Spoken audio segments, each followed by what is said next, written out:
fikirləşirəm ki, bizim bir boşluq var. Komissiyanın yenidən yaradılması o məsələyə bilərsiniz ki, yəni bunu məqbul sayırsınızmı? Aydındır. Mən hesab edirəm ki, bu biraz dövlət siyasətində çevrilmiş halda olmalıdır. Hər bir dostumuz buradan ifadə elədi. Tutaq ki, orta məktəblərdə və ali məktəblərdə, dərsliklərdə bu kimi hadisələr salınmalıdır. Biraz məcburi şəkildə uşaqların oxumasını təmin etmək lazımdır. Tutaq ki, ali məktəblərdə heç mənası olmayan tarixlərdən, başqa ölkənin tarixindən müddəalar salınır və sonra da onun imtihanlarda, zakirtlarda soruşurlar. Bu hadisələr salmaq olar və həmin şagirdlər də, tələbələr də məcburdular ki, o mövzu ilə bağlı ədəbiyyat axtarsınlar. Ədəbiyyatda müəllimlər verə bilərlər. Yəni, burada bir boşluq vardır. Və bu məsələni də biraz da əlahiddə kənar məsələ kimi götürmək olmaz. Bu, Azərbaycan müstəqilliyinə qarşı qoyulan elementlərdən birisidir.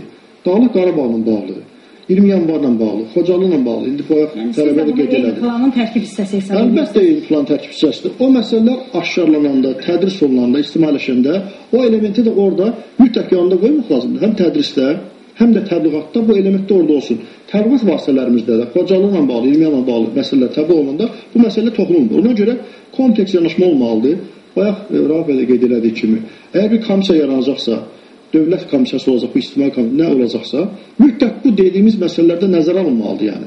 İnsanların biraz könlünə buraxmaq kimi maariflənsin, insan vətənpərvər ola da bilər, olmaya da bilər. Amma bütün vətəndaşları məcburi şəkildə öz tarixini öyrənmək üçün metodlar tapmaq lazımdır və o tətbiq eləmək lazımdır. Bəli. Mənim deyəcəyimi millət vəkili dedi, mən biraz da istəyirəm bu fikri dərin